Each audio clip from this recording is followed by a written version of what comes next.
Hi everyone, this is Murphy, and this is my channel where I talk about books, because I love to talk about books. I love to talk about books, I love to write about books, I love to read about books, I love to hear about books. I just love books. Today, I just want to talk about my July reads. So, I had a lot of time to read on the airplane, in the car. My sister and I always listen to a book when we're in the car for any length of time. And it felt like to me I did a lot of reading, and when you hear the length of two of the books, I think you might think I did a lot of reading too. Alright, so let's get started. I wanted to get a little bit of a head start on garbaugust, and so I picked up some trashy books at a bookstore. I think I got this in Davenport, Iowa, and this is the Case of the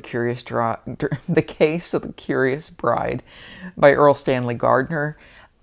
It's a Perry Mason book, and I didn't realize when I got it that it's the fifth of the Perry Mason books, and so that I liked it. I liked reading about Perry Mason and him not being exactly the image that I remember from TV. And so I actually ordered a lot of 37 Perry Mason books, and they're supposed to arrive today. So another book I read, and a lot of these books I found at my sister's cabin on the Yukon River, and one is Sounder. Sounder is a book written in 1969, but the author, William H. Armstrong, said it was a story that he had gotten from the black man who taught him to read when he was 7 years old. And so it's a story about a sharecropping family and the difficulties that they faced, and a son who wanted to go to school. He wanted to learn, and ended up teaching other people to read later in life, supposedly.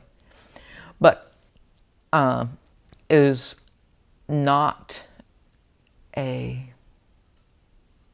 fun book. It is a book about the sounder of the book is a dog, and the dog is this boy's father's dog, his hunting dog. But anyway, it was a good book, but heartbreaking, but good.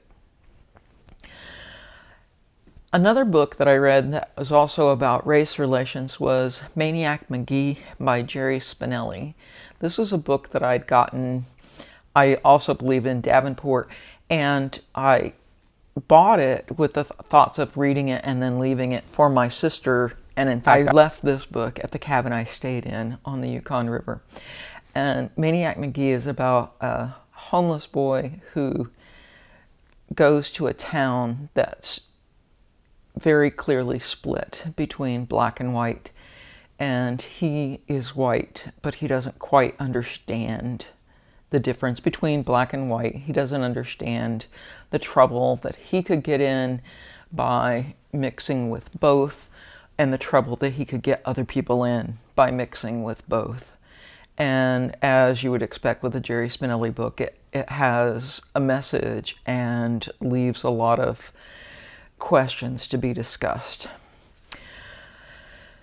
Another book that I got in Davenport, a lot of Davenport books, and I left at Fish Camp, was Captains Courageous by Rudyard Kipling. And I didn't realize that Rudyard Kipling had ever written a book completely set in the United States. And this is about a rich boy who falls overboard and gets rescued by a fishing ship, a cod fishing ship, in the North Atlantic, and they're not going back to shore for 3 months. And so he has to work while he's on this ship for 3 months, and he becomes a man. Fairly simple idea, but really it's just a vehicle for Rudyard Kipling to be able to write about stories about the sea and fishing and Gloucester, and so I really enjoyed that aspect of it. The frame of this boy falling off his steamer and becoming a man was not as interesting. Not one of my favorite Kipling books, but still an interesting read. A book I found in the children's section of the cabin I stayed in was Sarah Plain and Tall by Patricia Maclachlan. And this is a simple little children's story, probably aimed for ages 9 to 11, that is about effectively a mail-order bride, a family, a pioneering family on the plains needs a mother to come be with them. And so it's about her coming, but she lived on the sea and had never been to the plains, and so they weren't sure she was going to stay, and so they tried to make her happy, and she tried to introduce them to some new ideas, and I thought it was really good. Very short, very sweet. Cook County ICU by Cory Franklin, MD. This is one of those episodic memoirs by a doctor, and it felt very familiar, almost as if I'd read it before. But I wonder if I've read so many of these doctors' memoirs that the stories just end up being the same all the time. It was an okay book. If you like that sort of thing and haven't read very many of them, this would be a good book to read. Escape from Stalag Luft 3 by Jens Müller. Jens Müller was one of the 3 prisoners, German prisoner of war, at Stalag Luft 3, who in 1944 helped build a tunnel.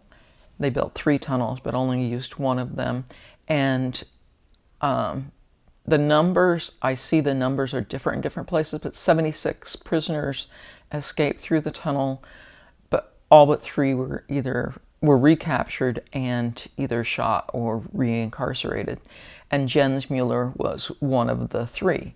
And if you've ever seen The Great Escape with, Attenborough and Garner and McQueen and all those guys, you know the story. But Jens Müller memoirs add to the story because he talks about being a Norwegian in the RAF, his mission in the RAF when he was shot down, the time that he spent, the 60 hours he spent in a dinghy trying to work his way up the coast of Europe to get back to England, the incarceration from the time he was captured until he got to Stalag Luft 3. He doesn't talk that much about Stalag Luft 3 itself. He only talks about his part in building the tunnels. And then he talks about what happened after he and another Norwegian who also escaped made it out of the camp onto the train and their journey across Europe and finally onto a Swedish ship to get back to England. So this really added to the story by talking about the things that happened before and after to one specific man. I enjoyed it, and I plan to get other books about Stalag Luft 3. Alias Grace by Margaret Atwood. I've been trying to read Alias Grace for a long time. I started it because a friend of mine had bought it and said she thought I would like it. But I was reading the paper book and really not getting into it. So at a time when I did a big book purge, I put it on my wish list to read as an Audible book. And so I got the audiobook and have slowly over time been reading it. And then finally I finished it.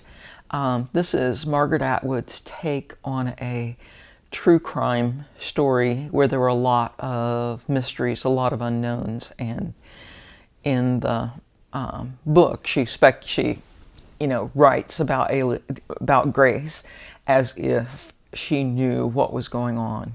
But at the end of the book, she still leaves questions unsolved, so we still don't know. It's not like she provided an answer. She just provided a framework from which an answer might be speculated. Lonesome Dove. I read Lonesome Dove as an audiobook, and when I went to Alaska, I still had 6 hours left to read it, and so my sister and I listened to it in the car on the way out to fish to the Yukon River and on the way back. And it was really interesting to have her listen to it because she had seen the miniseries or movie or whatever it was. I think it was a miniseries, and really liked it, and said that the person doing the voices, the narrator, did a really good job, that she recognized who these people were simply by the fact that the voices that used were similar to those used in the miniseries. She talked about things that had been in the miniseries that weren't in the book, and things that were in the book that weren't in the miniseries. For instance, the Texas Bull was not in the miniseries, and he provided a lot of comic relief and tension in some places. But and so, if you know, that's a long book, and I read that for June on the Range, but it took me all the way to the end of July to finish it. Another book that I got from my sister is The Family of Man. This is a catalog of, according to this was published in 1955, the greatest photographic exhibition of all time. 503 pictures from 68 countries, created by Edward Steichen for the Museum of Modern Art. And so this is a book full of photographs, and the photographs cover lives of men and women and children all through their life. So here's a montage of images about education, images about farming. I'm sure I'm doing a really bad job of showing these.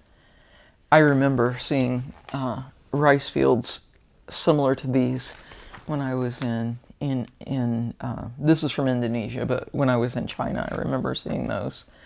Images about births, weddings, children, relationships between fathers and sons, and mothers and children, and death and the aftermath of death, and just everything, that industry,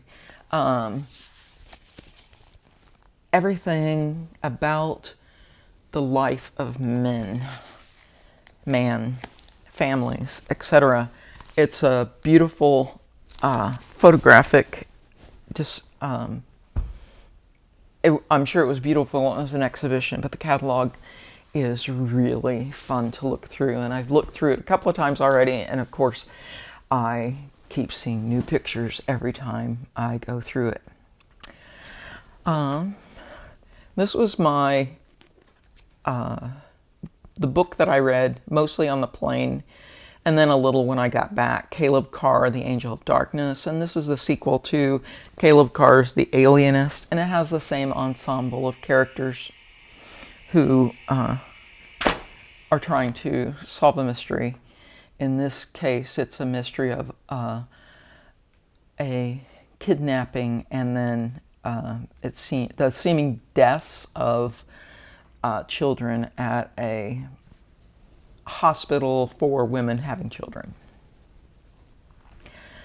The essay by Robin Yocum, which is kind of hard to say.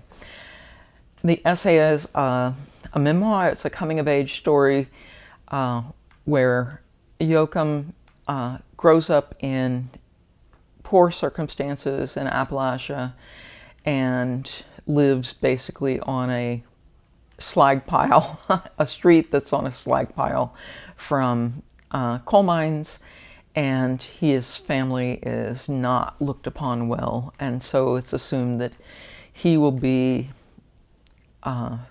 someone who doesn't do well in school, gets a low-paying job, and possibly will be incarcerated sometime in his life. And when in reality, he actually is pretty smart, but has to prove himself. And he writes an essay that wins an award, and he's accused of cheating, of course.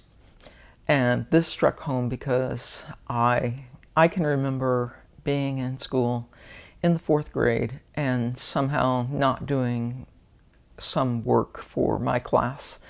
And the teacher telling me, that's okay, that's all we expect of Wagoners. So that was my cue that maybe I should do something different than the rest of the Wagoners. Although I'm not sure exactly where that came from. Everybody in my family was pretty smart. Not sure why that is, but maybe it's possible they just didn't do well in school, and maybe there was some reason for that. Maybe learning difficulties, maybe, it was the 1950s and 60s. People weren't as attuned to helping students get along. If they only made it to the 8th grade, they only made it to the 8th grade. Those are the books that I completed in July, and I want to just talk a little bit briefly about the books that I got into the middle of and plan to finish. And one is The Dirty Dozen by E.M. Nathanson, and this is the book that the movie was made from. And let me tell you, it's just a little raunchier than the movie, a little grittier, I should say. It goes into a lot more detail about each individual in The Dirty Dozen. So I'm finding that very interesting. The Story of Edgar Sawtelle by David Wroblewski.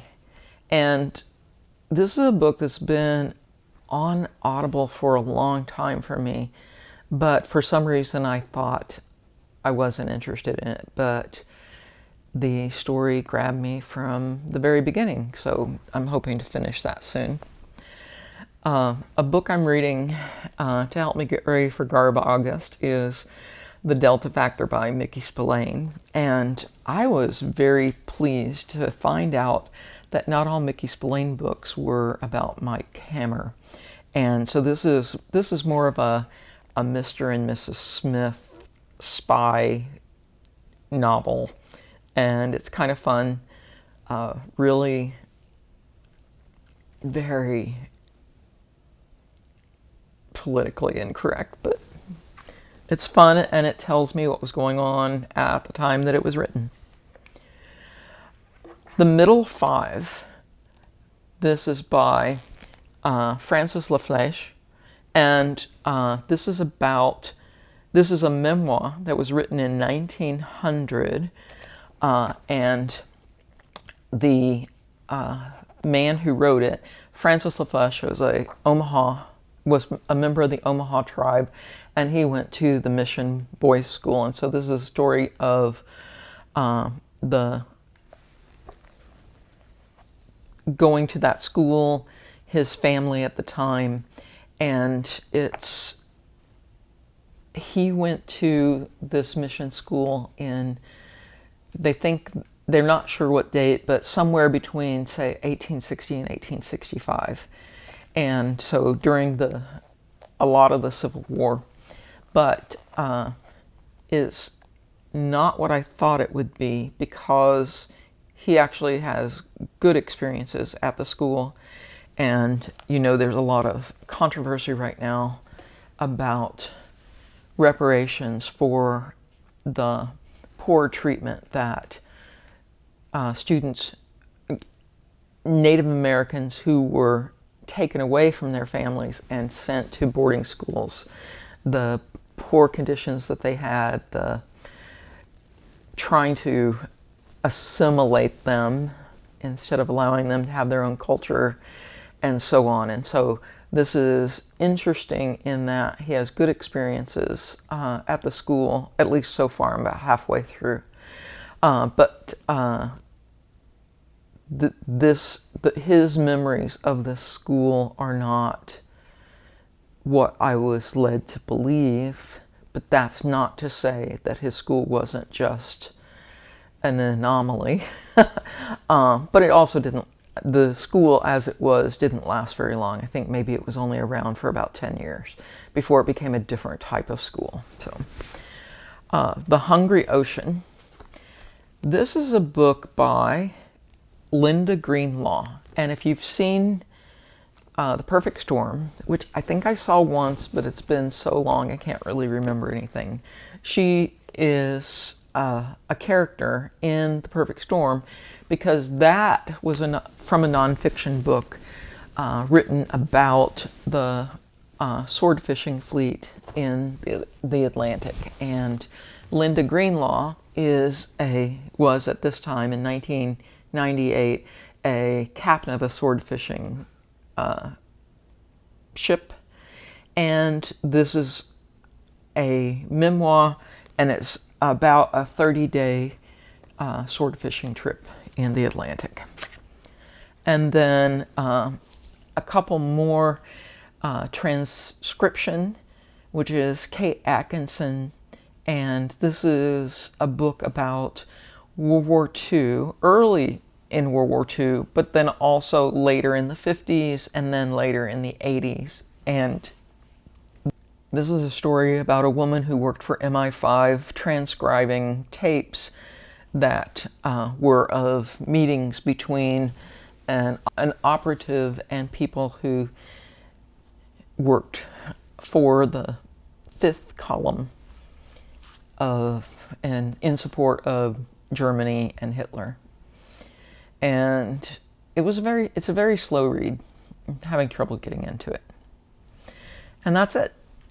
I've actually started thinking about what else I'm going to read for garbaugust. I will put up a video about that. I should put up a video about juneontherange and Lonesome Dove, since I actually, for the first time, have fulfilled all the requirements of a reading event. And Lonesome Dove was a lovely book, so I should write about that. So, in case you are interested, yes, it's afternoon, and it's in the 80s. It's actually very pleasant outside right now, and but I'm inside. I had trouble finding a time when there was enough light to actually do a video. So, as always, I hope I see you next time, and take care.